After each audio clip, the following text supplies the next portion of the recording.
Hello guys! Hello! This is for Gemini. Gemini, welcome dito sa ating channel. Kapalaran 888. Welcome guys. Alamin natin Gemini kung anong messages, vibration, gabay, energy para sa inyong lahat. So this is for the second half of September 2025. So Gemini. Okay, number 11. 11 Gemini. Number 11. Ano ba yung minamanifest mo?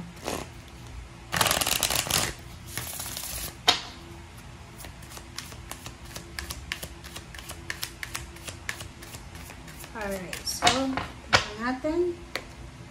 Ito yung gustong lumabas. Oh, wow! Hearing messages from Spirit. Okay, so Gemini, ano ba yung gagawin mo sa second half ng, meron kang pinaglalaban dito eh. Like, you're fighting for your dreams, for your family, for your love, for your lifestyle, parang gano'n. So, meron dito na Gemini na marami siyang minamanifest. Okay? Marami kang minamanifest, Gemini. And kung makikita mo dito, posibleng makatanggap ka ng messages or maybe ano to eh, mga confirmation from your spirit. Like, mga channeled messages ba? Okay? So, halimbawa may gustong sabihin sa'yo ang iyong guardian angels and guides.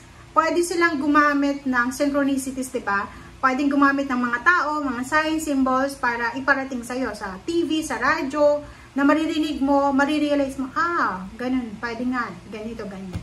Next is 11, sinasabi ng bara sa'yo na kung ano man to ng channeled messages na posibleng marinig mo, Gemini, sa last 2 weeks ng September, possible siya makatulong sa'yo, especially doon sa mga Gemini na hindi makamove on, sa mga pain and heartaches nila, sa mga Gemini na punong-puno ng grudges and resentments, sa mga Gemini na hindi magawang magpatawad, parang ganon. So, sinasabi sa inyo ng baraha sa iyo na makakatanggap tayo is either an apology, an acceptance, forgiveness, parang ganon, reconciliation.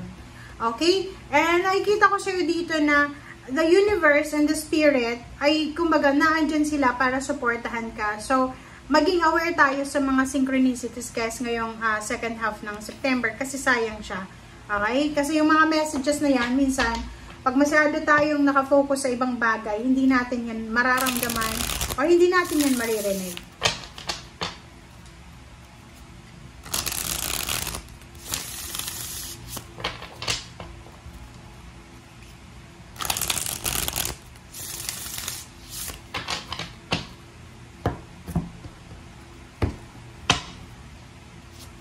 Okay, 4 of Cups, the World card, the Star, and King of Cups. Wait lang guys. Ang sa ilalim mo dito is the Moon. Okay, Gemini, comment down below if you resonated kasi meron ka dito. Meron ditong Gemini na meron siyang nararamdaman na konting takot sa last 2 weeks ng September. So, maybe you're afraid. May fear ka dito eh. May illusion ng fear. Parang ganon. Mag-ingat tayo kasi minsan, yung takot na nararamdaman mo, useless naman yan eh. Diba? Minsan, marami tayong kinakatakutan na hindi naman talaga mangyayari dahil sa sobrang pag-iisip, overthinking, overanalyzing, natatakot na. King of Cups and the Star. King of Cups, the Star, the World card, 4 of Cups. Kung makikita mo dito,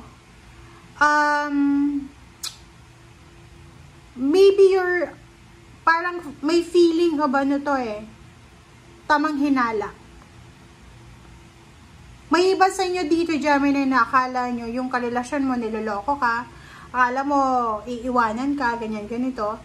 And, meron ditong mga Gemini na possible na yung plano mo na pagtatrabaho sa ibang bansa or maybe yung pagtatravel parang ganon. Yung dreams mo, yung goals mo sa buhay, sinasabi ng bara sa'yo dito na pwedeng sobra-sobra kang nagmamadali pa. Or like yung mga Gemini dito, like kung seaman ka o FW ka, and until now wala ka pa rin na balita para sa ina-applyan mong trabaho. So nakikita ko na medyo nag-aalala ka.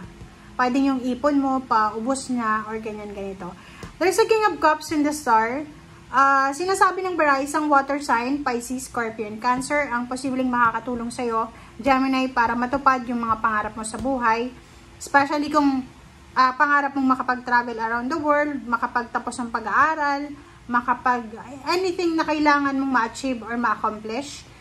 Possible na water sign, kasi puro water sign to eh. Ang posibleng makatulong sa'yo. So, let's check.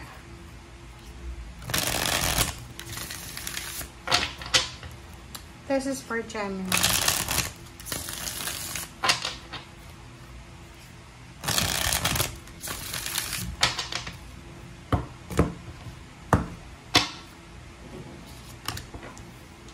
Okay, Death card and 7 of Cups. So, nakikita ko sir dito na yung waiting time is over. Parang ganon. So, pwedeng meron ditong Gemini na nasa long distance relationship.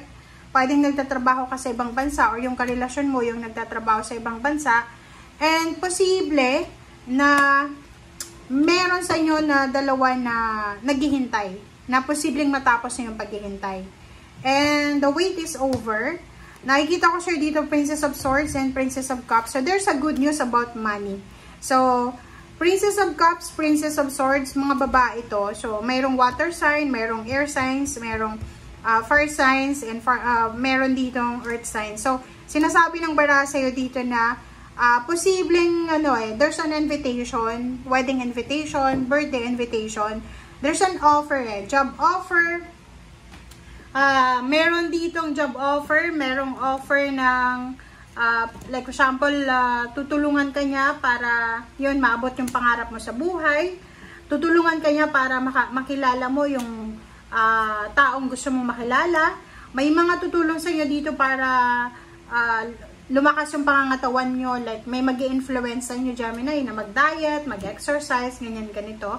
And at the same time, there's a death card. So, meron kang tatapusin. Kumbaga, pwedeng may graduation ba ng September? So, pwedeng may graduation, may end of contract, or pwedeng may retirement. Basta mayroong tatapusin ka.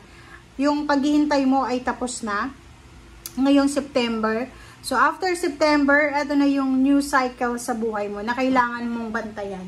Okay? And at the same time, sinasabi ng bara sa'yo na yung mga messages na posibleng matatanggap mo, Gemini, ay kailangan mo siyang kailangan mong isipin ng mabuti yan kasi baka i-take for granted mo siya and hindi mo alam yung message na yan is from your spirit guides, from your angels na tulong pala yan para sa'yo. So, kailangan nating bantayan ang lahat ng mensahe kasi pwede siyang makatulong sa love life mo, sa family, sa pera, pagkakaperahan, or sa kung ano pa man. Thank you guys for watching. Bye!